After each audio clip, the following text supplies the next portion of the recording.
Good morning, everyone. Thank you for joining today's EAC webinar. Okay, so I'm going to start off by introducing EAC. We transform the way businesses manufacture, design, connect to, and service their products. EAC strives to optimize our customers' product development systems to help them win in the marketplace. We have a range of products and services that we sell, including CAD, PLM, and SLM software, desktop 3D printers, implementing IoT and AR into business strategies, and we offer services like help with design and engineering projects, wind chill implementation, and training. We are PTC's leading North America solutions provider, and we are introducing the newest CAD software, Creo 5.0, which was released in March of this year.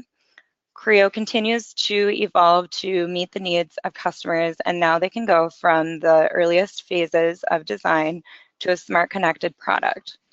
Creo 5.0 converges the physical and digital worlds with advanced augmented reality capabilities. You may be asking, why Creo? The newest additions to Creo 5.0 provide designers and engineers with all the tools to increase productivity, improve optimization, and get products to the market faster. So I'll go ahead and pass it on to you, Bill. Good morning or good afternoon, everybody. I am the aforementioned Bill Schlund. I'll be going through Creo 5.0. At the end of this presentation, we will open it up for any questions so that you can enter those into the chat session on your interface for GoToMeeting. So talking about Creo 5.0, as Cassie mentioned, it came out in March, and there's kind of three major areas or sections that have been enhanced with 5.0. As with every release, productivity and usability enhancements have been brought to the core capabilities. There's some additional capabilities that have been added to additive and subtractive manufacturing.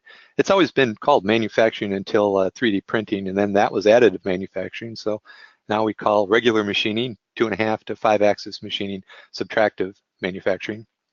And then there's some new modules under simulation and optimizations of topology. So we'll cover those as well. But we'll start with the core capabilities, since that will affect you in your day-to-day lives.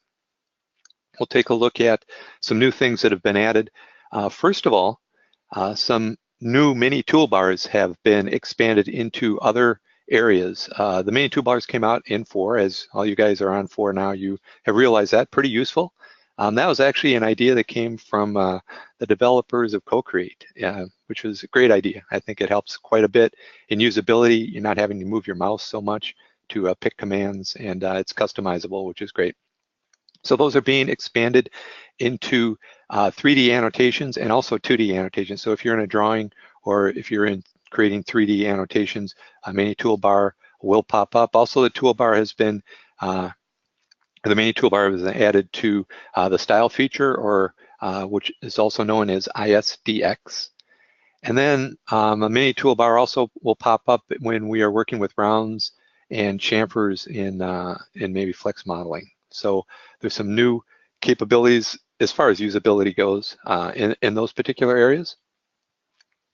The dragger handles have changed. So in the past, we've always had like a little white box that you drag. You want to drag the position. You had little green boxes for anchors. Those have now changed in their appearance only, but they work exactly the same. Also, most people don't usually look too often, but down on the bottom in the message window, there are prompts for you to do certain things at certain times. And those prompts can be put under the cursor now.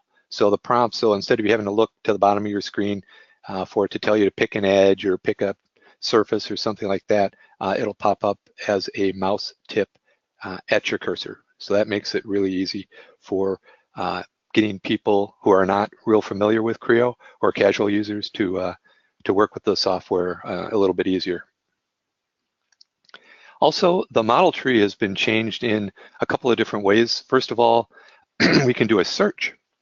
So you can start to type in information and it automatically will fill that in and start gathering information. Now, before you could do a search for assemblies, right? You could search for certain parts, and that made sense. But now we can do a search in a part model tree. So we can search by certain feature names, things like that.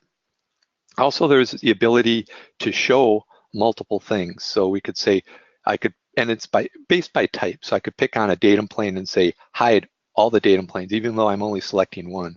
Or I could say, hide all the datum planes except the one that I'm selecting. So it kind of does an isolate capability in those kind of ways. So you can see that it has a show only, show all except. Moving on, there's a new type of sweep that's been created. It's called it's 3D volume sweep. Basically, it simulates what would be done in the example that we see here of a grinding wheel creating a helical cut in a drill bit or a milling tool. Now, the thing is that other systems certainly have this, and PTC intended to release this in Creo 4. After examining it, they found that it really wasn't creating the correct geometry, and so they pulled it out of releasing this particular feature in Creo 4. And then they looked at other softwares that do similar capabilities, right? 3D volume sweeps, Solidworks and NX, and they make the same exact incorrect geometry. So what they did is they retooled the capabilities so that now it does create an accurate representation of really what would be seen. And this is different than just sweeping a profile, right? Because the cutting tool is also cutting ahead and behind that profile as it's moving across the workpiece. There's also the ability to add draft to walls that already have rounds and chamfers on them. So this is hauntingly similar to what we see in flex modeling, where we can remove the rounds, or it removes the rounds, we put on the draft and it replaces the rounds. That's exactly what's happening in Creo now. It removes the rounds, allows you to put on that draft, and then replaces those rounds back down those draft edges. So you don't have to think so much ahead. Applying draft, the system is a lot more tolerant in allowing you to place it where you want and when you want. And then something new has been added for mirroring geometry. What it allows us to do is, first of all, it gives us a good preview of the geometry that's going to be mirrored. So we can see over here, we have a hole with a kind of another cutout, and we're mirroring that to the other side. Well, we get a good preview of that, but we can also control, if we're mirroring multiple features, which features get mirrored and which ones don't. And we can actually go back and redefine that mirror and add more features to be mirrored. So it's a lot more flexible, giving you a lot greater capability for doing mirroring of features. So I just didn't want to go through PowerPoints this whole time. So I'm going to call up or pop up Creo 5 for us here. And what we'll do is we'll kind of go through some of these examples. So the first one I have here is the 3D volume sweep. And here's our workpiece. So this will be our bit. And I have this here right now. I'm going to use this just as a representation of the grinding wheel that we're going to create. But as you can see, if we just had a profile sweeping along, it would be different than having this whole volume sweeping around this in a helical fashion. So that's enough for my props for that. But what I'll do is let's go in and start working with this. So I'm going to turn on some datum planes here for a second. And so now with that I do have Creo 5, I have this option right here under sweeps called volume helical sweep. So I'm going to select on a surface, and we're just going to kind of follow this along, but we're going to define the profile. So I'm going to say, let's just sketch here. And really what I'm going to do is I'm going to sketch a line, and this line is going to be how far do I want this helical sweep to go? So where does it start? Where does it end? That's what my line is going to do. So I'm going to say, let's just start it here at the end of the tool, and let's have it maybe go over to there. Well, maybe make this like 20 millimeters above here.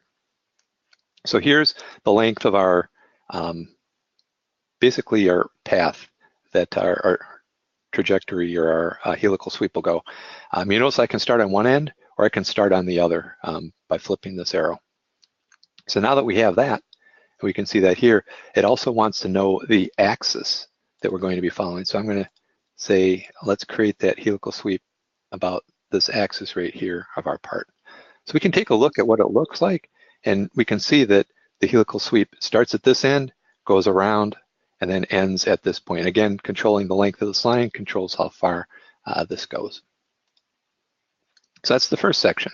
The next section is we can either select an existing profile that profiles that volume will be created for creating our helical sweep. I'm going to say, let's sketch one. So I'm going to say, let's just sketch here.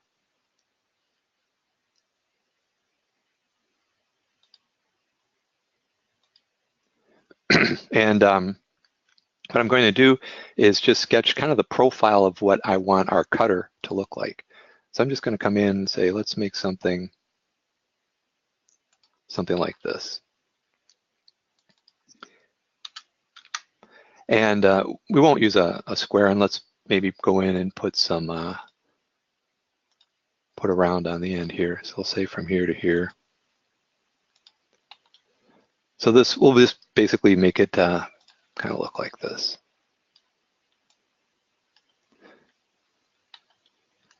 So here's the profile that's going to be helically swept along this part here. So I'll say OK. And we can see the geometry in our preview, it's orange. And we can see that it has been created. The thing is that it is accurate geometry as opposed to what you might get with some other systems. And I'll just kind of let it go like this. Again, we can use, there's different options over here for the pitch. So I could say, let's change the pitch to maybe 6. Change it that way. We can have it either right hand or left hand. So there are lots of options over here that we can use to create this, this particular feature. All right, so let's go on and move on to another example. I'm going to say, let's open up another model. This is an example of some parts. We're going to talk about adding the draft. This particular part on this side has some rounds on the top and has a chamfer on the bottom. One of the things we might want to do then is to add draft to this. So I'm going to go over and say, let's just add draft. I'm going to say pick from a list. And let's pick our intent. So it grabs all these edges. We can say our draft hinge is up here. And now we can start to add the draft. You notice that it does the same thing that we see in flex modeling. It highlights the rounds or chamfers, it identifies those as things that are going to have to be changed. And then as we add our draft, you can pull it in, pull it out. You notice that the rounds go with it.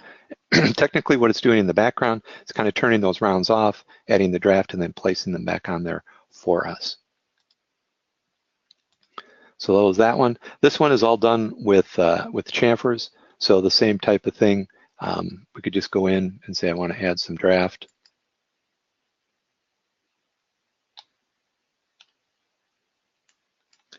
And we'll say, again, we'll say intent.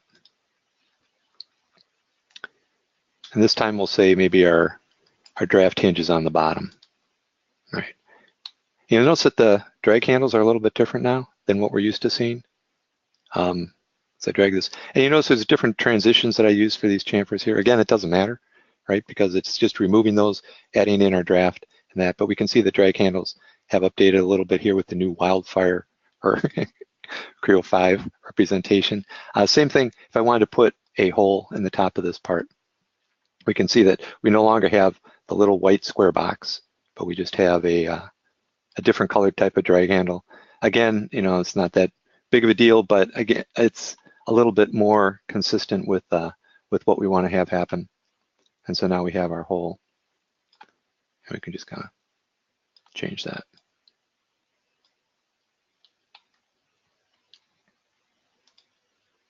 One of the other things that I also mentioned was I can search for different things in the model tree.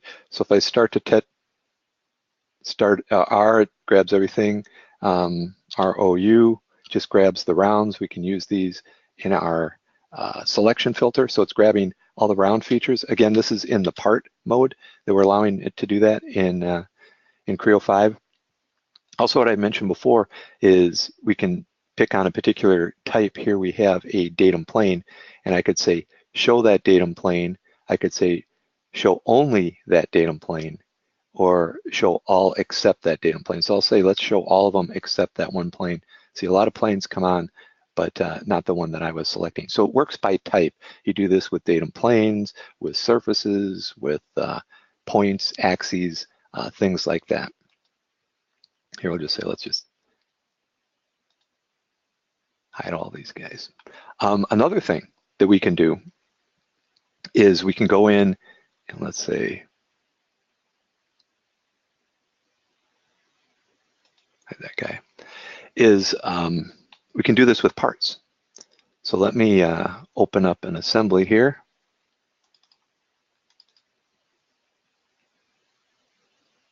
Here we have an assembly, some parts here, but I could say if we want to grab a particular component, let's say this red one here, I can select on it and say over here, show all except that, or I can say show only that one. So this is isolate, right? So we haven't been able to do this before. You can do it in Creo View, but here it's really easy for us just to go in and isolate on a particular part so that we can just see that.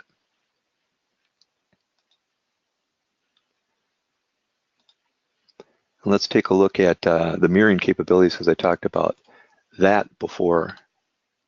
Here we have, kind of similar to what we saw in the PowerPoint, I have an extrude here with a hole, another couple of holes, a chamfer, a variety of different features. So what I'm going to do is I'm going to say, let's grab some of these guys. So I'll say, let's grab this and the holes. And what I want to do is mirror that about this plane. We can see the preview here really good. And under references, we can pick which ones we want and which ones we don't want. So I could say, I will keep the cut in there, but this hole could say remove. Let's see, cancel out of this guy for a second. We'll take these guys. I was taking the whole extrude here. Let's take these and mirror them across this plane. So here we can see a nice preview. Again, what we saw over here is we can include or not include some of these. So I'll say, let's remove one of those holes. You notice it automatically goes away. And we can say, okay. And we have our mirror feature here. Now, one of the things I might have wanted to include is this chamfer. I didn't include that originally. So I'm just going to go back to this mirror feature, say, let's redefine. You notice that the references are grayed out here. What you do is say reapply. And then now we can add to our list. I'm going to say include this chamfer. Come on.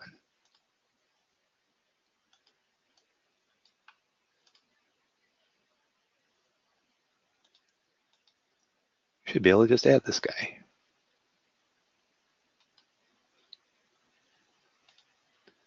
Let's try this again.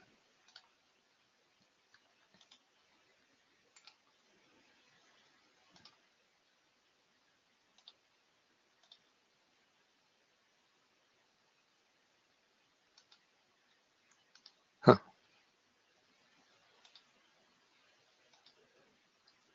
Well, typically we can just say include this in, and it would include the chamfer. I guess it's not working for me today.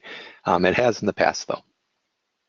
All right, so let's move on. We're going to go back to our PowerPoint here. And another thing that's been added is something called sketch regions. And basically, this is, again, taking some more functionality from another application, and that would be Creo Direct. But in that, it had the capability of, if you have a sketch that has overlapping geometry, you can still choose closed regions within that overlapping geometry to create an extrude, a revolve, a sweep, or whatever. We also have the ability in Creo 5 to open up Inventor parts. So we could do this before with CATIA NX Solidworks. Inventor was still kind of an import. Now you can just say File Open and open up an Inventor assembly or component. And then finally, some changes have been made with Sheetmetal, and basically what that allows us to do is to create a flat pattern rep, as opposed to just in the past we could always create a family table instance of the flattened pattern or of the flat pattern. Now we can create a rep of the flat pattern. And also they've changed the interface and some of the options in corner reliefs and also in the conversion tool. So let me pop up Creo here for a second. Let's say, let's open sketch regions. So here we can see, and in this case it could have all been one sketch, but I have multiple sketches out here. I have some curves. I have this extrusion that is on the same plane. And if this extrusion had been both sides of this plane, it wouldn't include it. But the sketch region includes geometry that's on the same plane. So new with Creo 5 is the ability to do sketch regions. So what that means is when I pick on a section, it grabs the closed area there. I could grab this, I could select it, say extrude. So our sketch regions, we got that.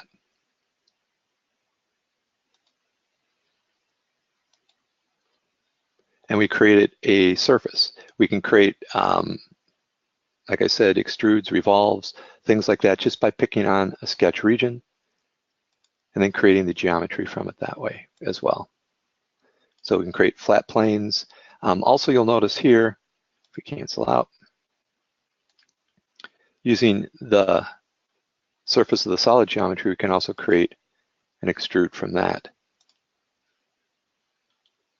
Maybe flip him the other direction.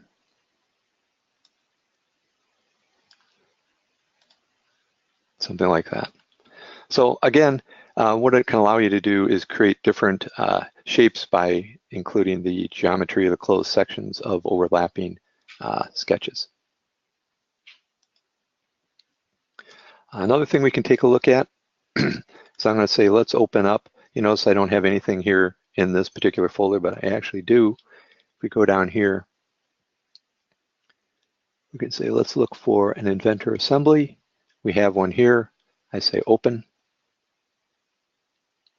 And here is our Inventor components, right? So kind of simple geometry, but we have a battery and a kind of a battery case here. But again, an Inventor file. So we can assemble this and work with it just like we do with any other third-party geometry. It also is ATB relatable, so that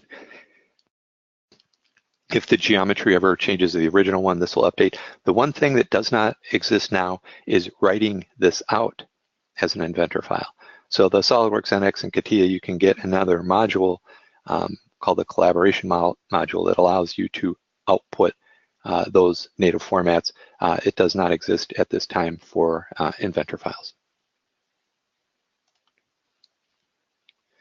Going back to our PowerPoint here, Sheetmetal, maybe one thing I could bring up with that. So I'll say let's create a new Sheetmetal part. And let's just put a wall maybe right here. One of the things, as I mentioned before, you can see that the interface has changed a little bit with, at least as far as goes with relief. We could say no relief, rip relief, could say stretch, rectangular. There's a lot more options available here as well to control this type of thing. Once we have this,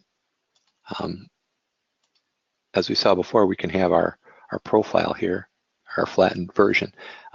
Here's where we make the family table instance, and here's where we make a flat rep. Gives it a name, we say create it.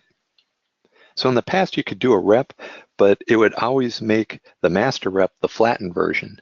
And then you'd suppress that, or you'd have to do something. So with this, now if we go to our simplified reps, we have our flat rep, and we have our master rep. So the flat rep looks like that, master rep obviously, like that. So again, just another way of creating another flat instance. Whether you want to do this by rep or by family table is up to you, but now you have the flexibility to at least make that decision.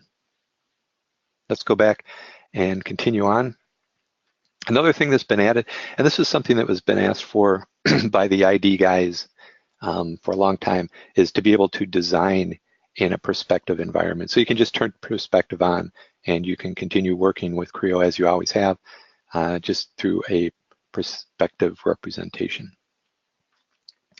Another thing that's been added is to the freestyle feature. So the freestyle feature is a feature that everybody has, and we could always align it to a plane or a curve or another surface, but it would always be either tangent to that surface or at least touching that other surface. Now with Creo 5, we can do align with curvature, which would be considered G2 continuity between that.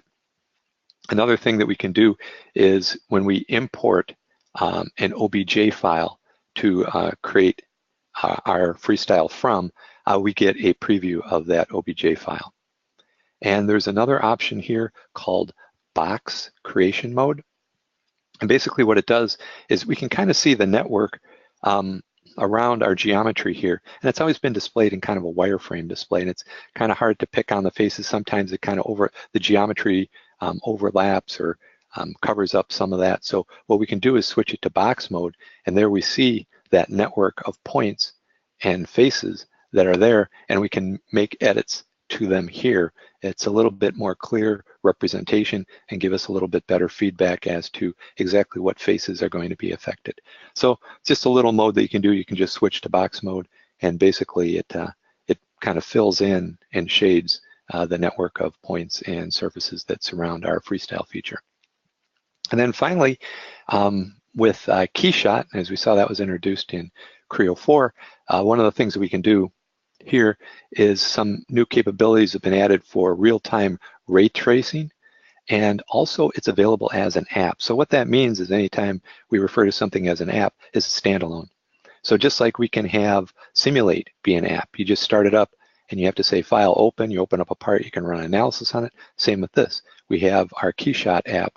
You can just open that up. It's just the Keyshot capability, and then you have to say file open and bring in the geometry that you want to represent in a photorealistic environment. So it's available as an app and also real-time ray tracing. So that brings us to our next section that we want to talk about, and that's additive and subtractive manufacturing and some of the new things that have been added to that. So the first thing I want to talk about a little bit is PTC's strategy towards manufacturing, and in particular 3D printing. What the strategy is to allow the user of a Creo product to design, to optimize that design, to validate the design, and then to 3D print it while you're in the same environment. You don't have to switch modes or switch to different softwares or anything like that. It's all within the Creo environment. One of the things that was added with Creo 3 with 3D printing, we could go to Stratasys. Creo 4 was 3D systems, and now with Creo 5 we have interfaces to Materialize. The difference being there is that Materialize not only does polymer 3D printing but also metal 3D printing. So with these being able to, and these are like the three big dogs in the marketplace, and this is a marketing number, so don't take it literally, but the majority of 3D printers can be interfaced now with Creo 5. And then something that's been added to additive manufacturing, and that's, again, you can find that under the engineering tab to create lattice, is that there's a new type of lattice that's created. It's called a truss lattice. So before there was, squares, and there was triangular and hexagons, and now we have this truss. In addition, we can create conical beams. So you could do this in 4, but it would actually just display it as kind of a cylinder, an average sized cylinder that would represent that conical beam. Now it's actually represented as conical.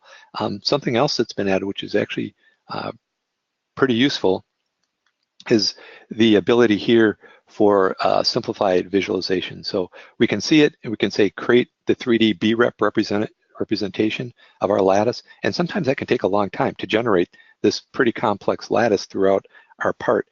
So one of the other ways was to show it in the simplified representation, but in the simplified rep, it was just lines, right? It was just real simple. And then again, that's what we might use to bring into Simulate to do some analysis on it. But and it would change it to beams and things. But one of the things that we can do now with Creo 5 is that this lightweight representation just won't be single line entities, but it will be a representation of what the geometry would look like if it were solid. And what that allows us to do is do mass properties on it. So now we can do mass properties on a lightweight visualization without having to wait for the real 3D geometry to be represented. It's not 100% accurate in mass, but it is accurate to within a number of decimal places. So it just gives you a real good idea of the amount of material that you will be needed to create that particular component without having to wait, like I said, for the calculation in the BREP geometry to be created. Now, as I mentioned before, with Materialize, what allows us to do is work with metal printing. And so this is a little bit different from the standpoint of the support structures. Because metal printing is a little bit different, there can be heat issues and heuristics that can cause issues with the support structure. It's actually a little bit different when those are created. So there are tools in Creo 5 to manipulate the support structure to get an accurate representation. Because of the heat, things like that, you could actually get a surface that of the part itself that is not exactly what you wanted. So being able to tailor that support structure to take into account those type of considerations, it allows you to do that. And that even changes from printer to printer. If you have different printers, the support structures could be and may need to be different. You do have the tools to make those changes there. So going into subtractive manufacturing, or the regular manufacturing we're used to dealing with from the old days, 2.5 to 5 axis machining. Now the capability is in Creo 5 so that if we select the tool path in the model tree, it highlights in the 3D geometry space. It also shows you the references that are being used. So again, some more capabilities just so machining features behave just like regular features in Creo. And also with CMM, the user interface has been modernized, not totally yet, but it's better than it was. It was still the old school interface, and they've added for a lot of the main types of steps and sampling that you'd be doing with a coordinate measurement machine. It now has the ribbon interface and the pop-up menus, so it's much more consistent with the interface of the other modules that exist in the Creo suite. And then there's some changes that have been added to toolpaths. You can do volume milling slice by slice. And there's a trochoidal toolpath. So trochoidal toolpaths have been used usually a lot of times in high-speed machining, but allow you to create, let's say, a slot by, instead of using a slot tool, it can create it with a smaller tool, and it uses a circular path to create that slot. What it allows you to do is create multiple slots with the same tool without having to switch out, again, speeding things up. So what this allows you to do, the trochoidal toolpath, is allows you to use that type of toolpath and drive it along a curve, right? So this would be something maybe used for more along the lines in high-speed machining and things like that. But that capability now exists in Creo 5. Mold machining, some changes have happened. I'm going to pop up a movie here. You notice that we work with a company as well called ModuleWorks. But what this allows you to do, that's fully integrated with PTC Creo. So this really allows us to do high-speed machining. Creo machining has always been really good at optimizing a toolpath, and that's really meant for creating lots of parts that are similar in nature. What this particular module does from ModuleWorks is allows us to do one-off machining. So let's remove as much material as we possibly can, as quickly as we can, and have a nice simple user interface to do so. So here we're seeing that interface and seeing somebody working with it, but basically we're doing 3-axis machining using ModuleWorks.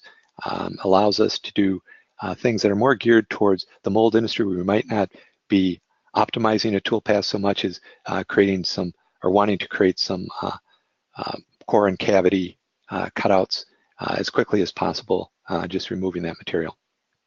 So again, that's new with Creo 5, some capabilities that exist in the industry, and we're just bringing those and including those in as an extra module with Creo 5.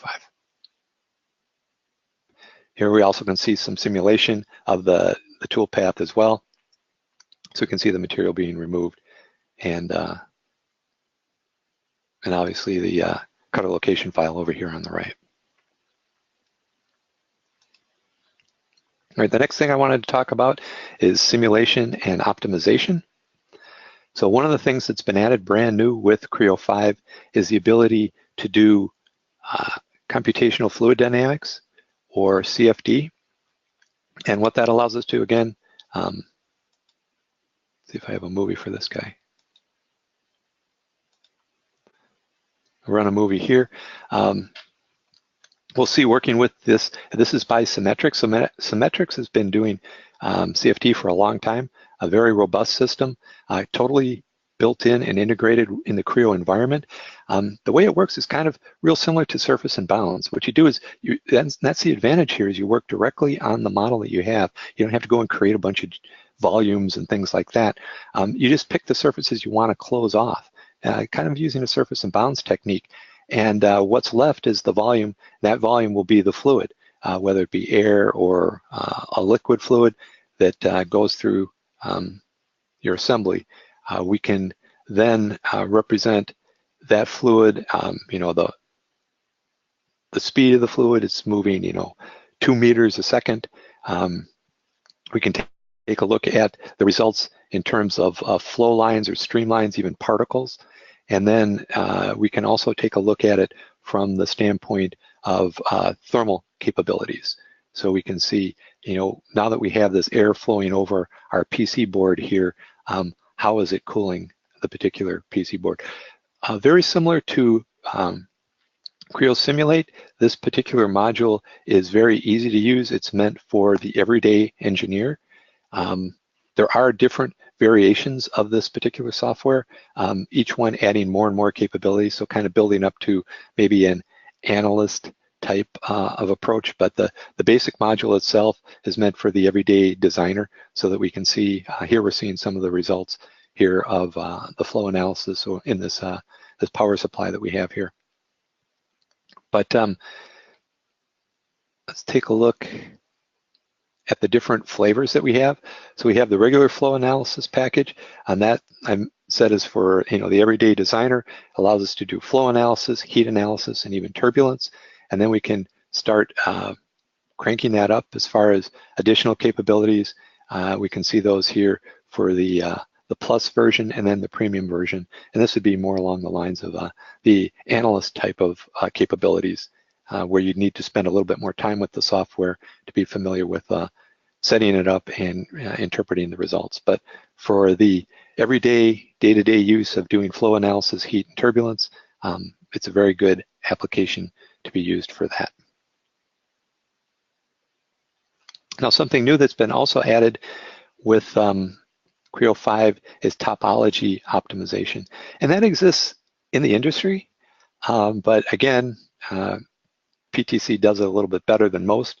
In this particular capability, what it allows us to do is optimize a geometry and taking into account structural characteristics. So what this does is, Mechanica or Simulate has always had the capability of optimizing geometry, but you did it parametrically. You changed dimensions, you changed thickness, you changed the radius, things like that. What this does is, it's like taking a Dremel tool or a chisel to your part, removing material that way, while still keeping in mind the structural characteristics that you might need. So I could play a movie for that. Maybe let's just call up a model and kind of take a look at how it works, because it's kind of geared a little bit more towards the 3D printing world than maybe regular manufacturing, but they can work with either one. So I'm just going to open up a component here. So here's our starting out part, and we'll turn off all our planes here. So this is the part we're going to start out with. And so I'm going to go into applications and go into Topology Optimization. And what we can see is we already have some loads set up here. And these particular loads and constraints are actually brought in from mechanism dynamics. So this part is in a mechanism, it's experiencing these different forces and these different constraints based on the assembly that it's in. And we want to remove as much material and still have it be able to hold up under the environment that it's in. So one of the things that you do with this, it's like setting up a regular simulation analysis, but there's some other things, considerations that we want to take into account. So I'm going to go over here and say, let's go under our constraints. We can see we have regular loads, we have regular constraints, just like we would set up in a regular analysis feature. We also have volumes, and this is a little bit different. So we have a volume here. We have some volumes here. So I'm picking out different areas. And in regular simulation, you might pick out an area and say, okay, this might have a different material in this area or something like that. Here, when I create an area, I don't want you to remove any material in this area. So the area where we see highlighted down here, this has to interface with other components. So you can see that it's constrained there. We don't want the geometry there to be removed at all or modified in any particular way. The same with this little tab out here. Again, something has to be attached to that tab. We want the tab to look like that and to remain there. So I'm picking areas. I'm basically saying don't mess with this geometry. The rest of it, you can leave these guys alone. So we define different volumes. We add our loads and constraints. We can go in and say I want to mesh this particular part. We can see the mesh here. We can obviously control the size of the mesh, things like that. And then we run our analysis. And let's go in and take a look and say, let's show some results.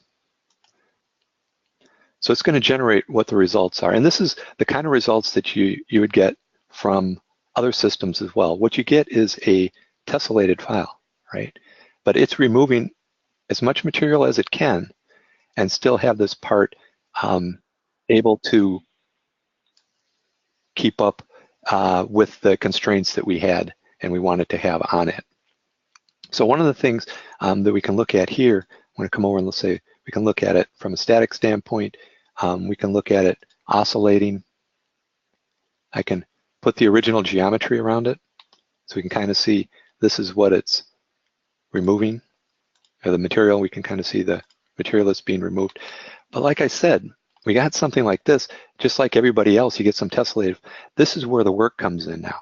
Now we have to come in and start making geometry out of this, right? Do we lay some surfaces over it? We draw some curves? How do we make this into a real 3D part?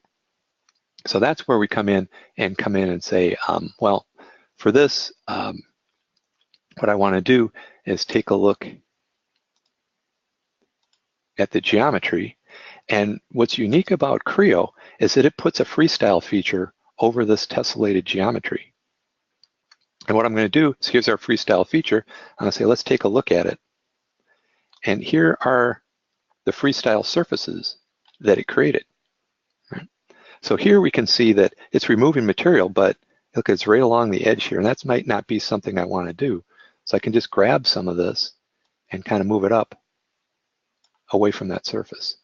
Another thing is I could grab this. I don't really want that corner to be removed and just say delete. Here it has like a little pocket. It's not even going all the way through. I'm just going to grab this, so get rid of that guy as well. So it's going to create our geometry using these freestyle features. And again, I could say, okay, let's go and create. It's going to give us some kind of crazy geometry. But again, now I can just say, let's make this a solid part. And now we've got solid geometry. Again, with very little work on my part, we can certainly modify these surfaces. I might not like this big divot coming out of this component or this area here. So I can remove that surface, or I can just modify it and make it smaller. What we do is we have a lot better capabilities allowing us to make the changes that we want. But as you can see, it's like really emasculating this surface. It's just taking out all big chunks, but again, keeping into account the mechanical properties that we want it to have.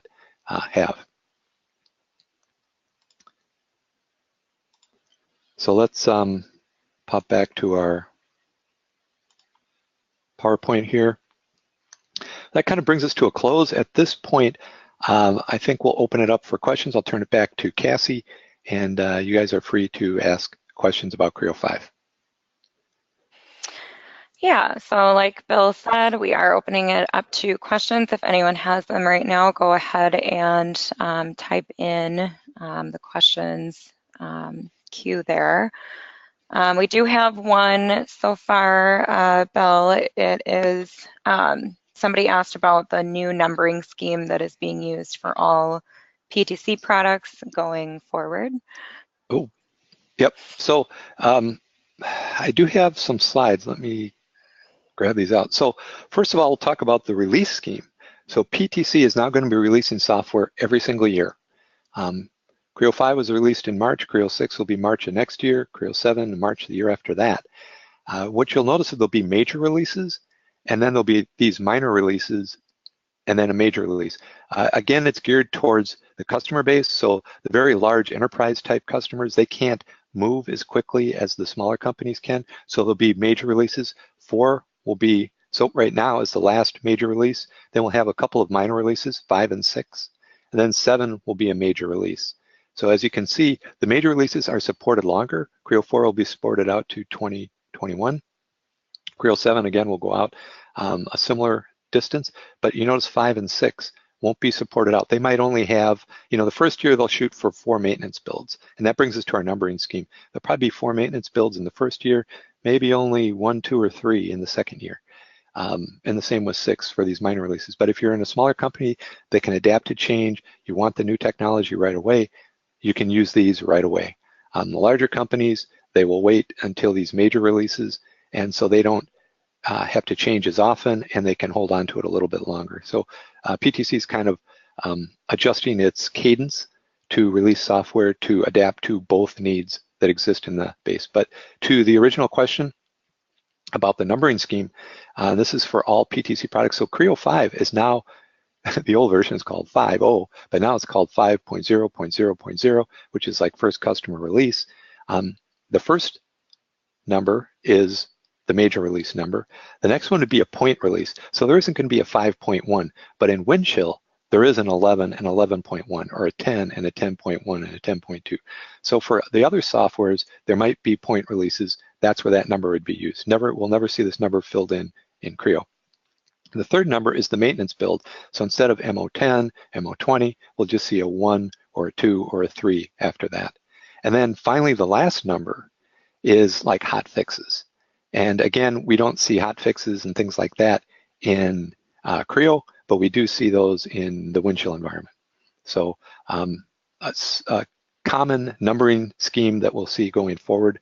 So the next release of Creo, which will be maintenance build 10, the number will be 5.0.1.0. So good question, thanks for asking it. But yeah, that's how things are going to be changing, at least from a numbering scheme and a release cadence. Okay, awesome. Thank you, Bill. I don't see any more questions in the queue.